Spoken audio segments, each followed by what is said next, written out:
I have played countless fantasy RPGs in my life, and I'm fairly confident in saying that they remain one of, if not my favorite genre of games.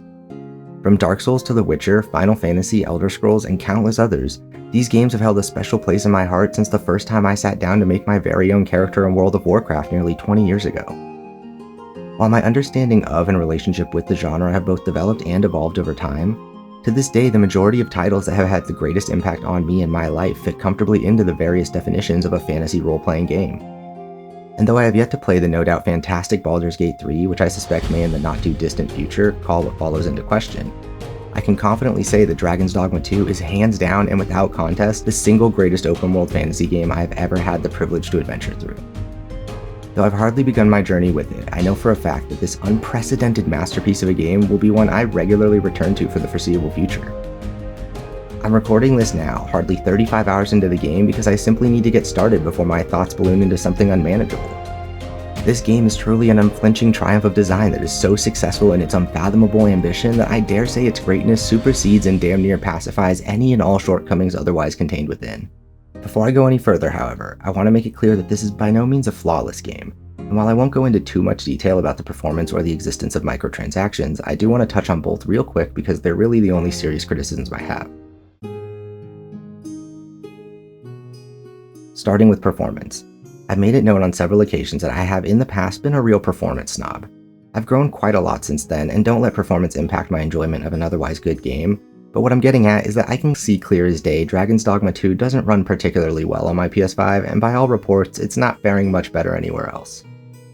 However, and this is a big however, the game is not choppy, stuttery, or any other word you might use to describe a game which feels bad to play on account of performance. Performance has also been improved with a patch that came out since I started writing this.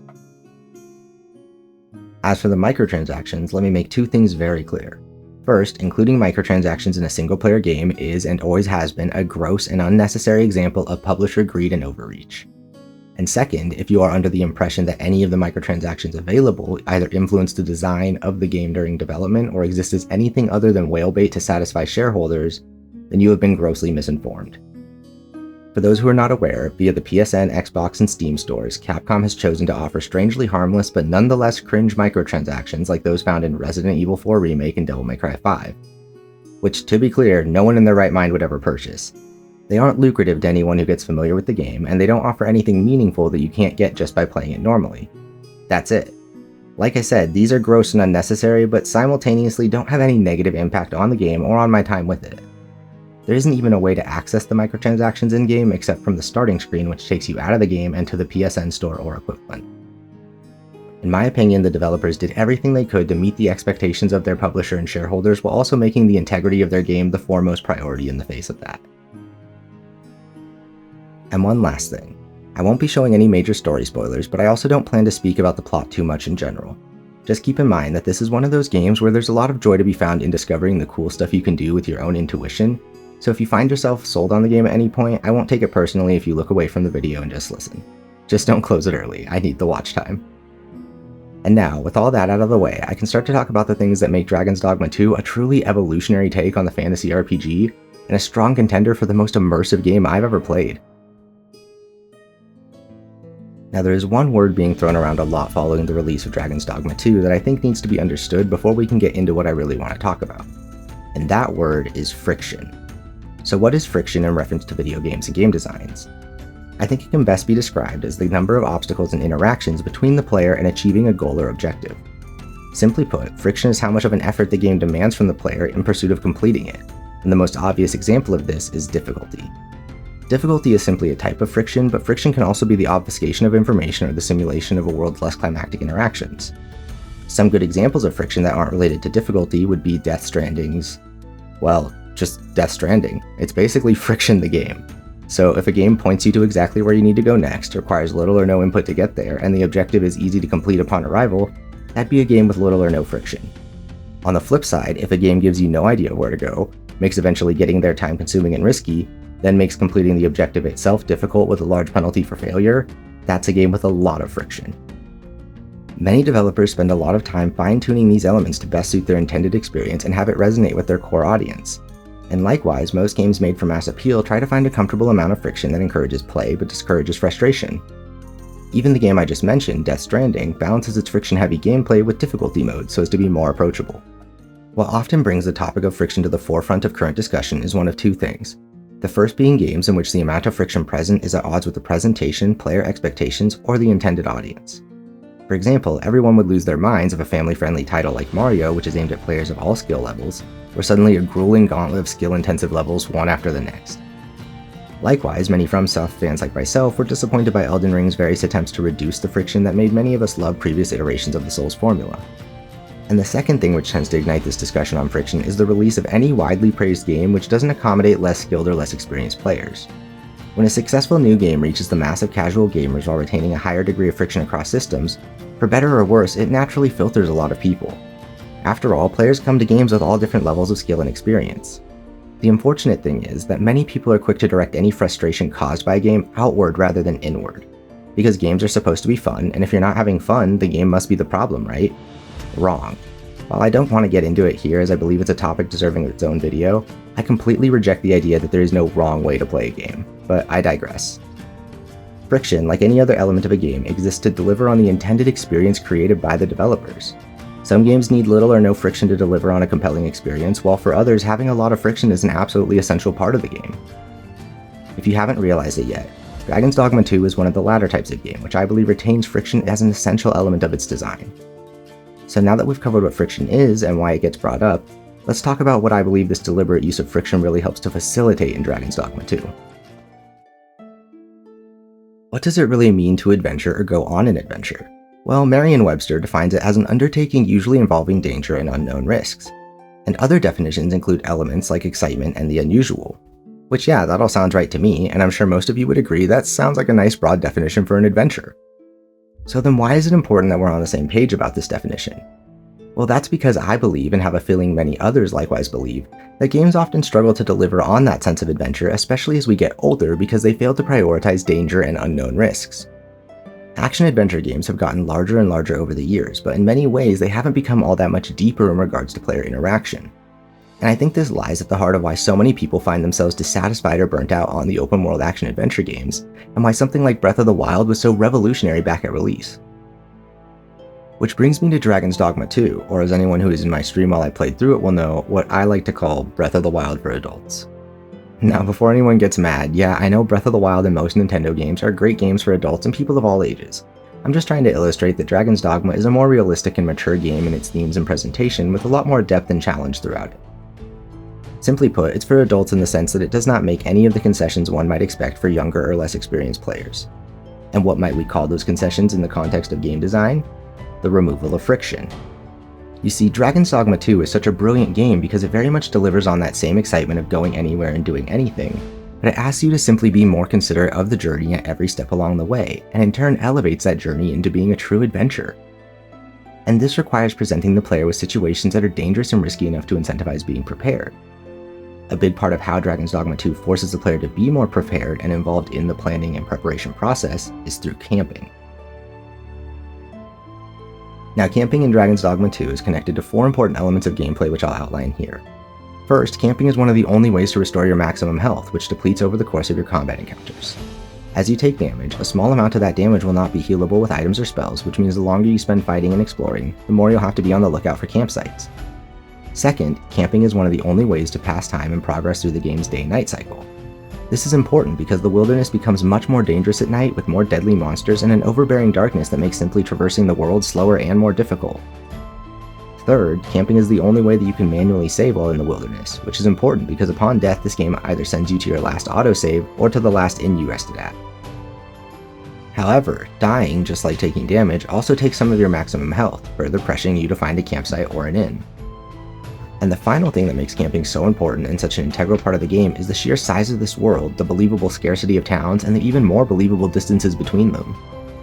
When you make it to the first major city in the game, it really serves as your sort of home base and a place from which you venture out into the surrounding wilderness. While I'm sure some people simply follow the road from one town to the next, and that probably doesn't take terribly long, if you are even remotely enjoying the game and drawn to the interesting things you see as you move through the world, it can take hours to thoroughly explore seemingly small chunks of it. This is because it's so densely packed with engaging content that I'm not kidding when I say it took me 5 hours to make my way from this town to this town. Which brings me to the next important element of creating this game's incredible sense of adventure, and one that has caused no small amount of controversy: the lack of traditional fast travel. Now, I say traditional fast travel in reference to the classic open your map, click on the point of interest, and teleport straight to it kind of fast travel most people probably think of. But let me be clear, even what I said about not having fast travel just now isn't really true. The game has a couple of places you can teleport to from anywhere on the map at the cost of an item called a fairy stone, which you can find in chests or at vendors throughout the game. It also gives you a port crystal, which can be placed anywhere you've been as a custom fast travel point. However, given that fast travel is limited to a couple of places and requires a resource too expensive for most people at the beginning of the game, I do feel comfortable saying that there isn't a traditional fast travel system. Now, aside from all that, the way in which you'll actually be fast traveling most of the time is via ox cart. So let's talk about those. Ox carts travel in real time between the various towns in the game and can even be encountered out on the road. However, they also operate as fast travel by simply pressing the doze off button after paying the very cheap fare and hopping aboard. The catch is that they can be ambushed while you sleep, which will wake you up and require any attacking enemies to be dispatched before you can finish heading to your destination. They also only travel between specific towns, so sometimes you'll still just have to leg it like a real adventure. And speaking of a real adventure, that's what these higher friction means of getting around the world lend themselves to. I've heard a lot of people describe these systems as tedious and not respectful of the player's time, and that makes me wonder if those people have any interest in a fantasy adventure. Is talking to NPCs and running to quest markers an adventure?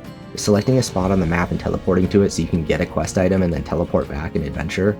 Not really, not to me at least.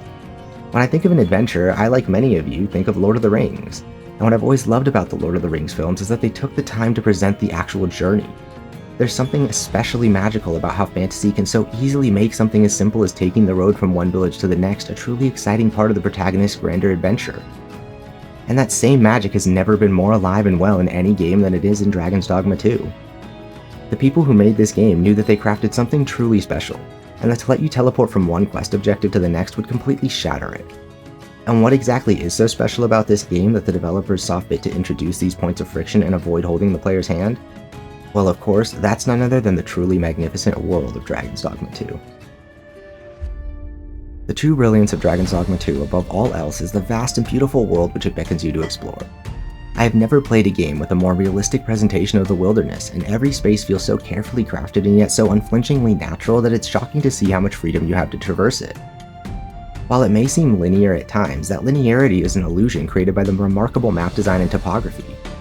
If you've ever actually been in the kind of mountainous forest region once you start the game, then you'll know that trails aren't just a suggestion. Going up hills slows you down a lot, and if you were just sprinting around the forest like a video game character, well, you'd probably trip and fall off a cliff.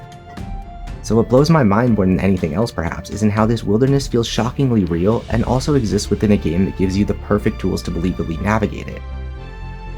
Once you realize that the game is truly an unapologetic open world and that it's been designed to completely remove the option of turning off your brain and fast traveling through it, the whole game suddenly opens up. The game creates such a convincing world for you to explore that at first you may think it's not really able to be explored as thoroughly as you'd like.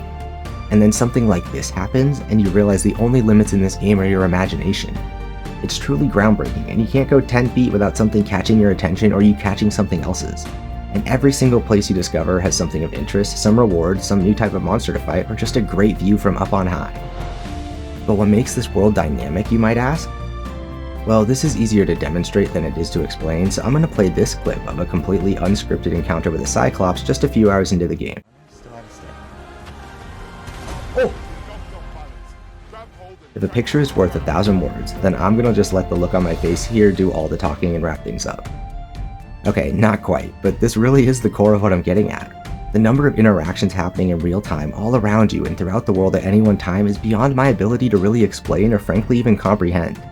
These crazy and climactic moments of glory can come out of nowhere with literally no warning, and it adds a sense of life to the entire world that I honestly have never seen outside of Monster Hunter. And even Monster Hunter's ecosystems don't feel nearly this realistic and unpredictable.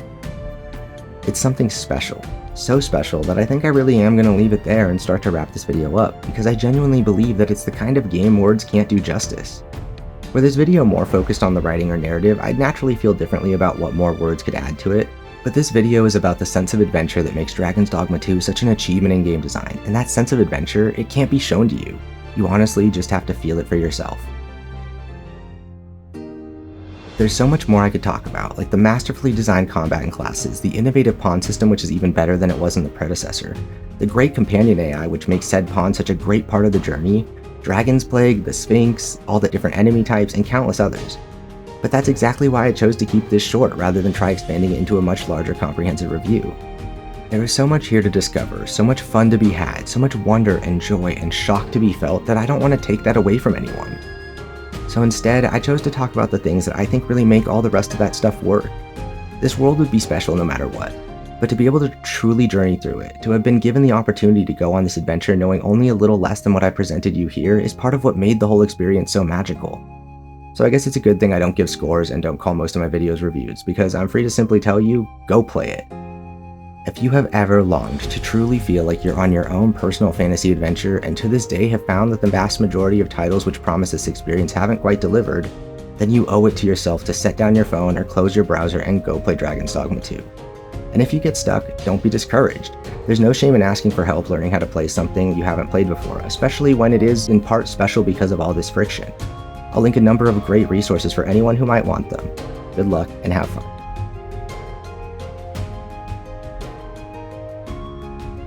Thanks for watching. If you'd like to see more, don't forget to like, subscribe, and ding the little bell if you want to be notified of my next video. I also do variety game streaming 5 days a week starting at 12 PM Pacific Standard Time, which is where I capture my gameplay footage used in these videos and play through the games covered on this channel. Link to my Twitch channel, Discord, and more in the description. Thanks again, and see you next time.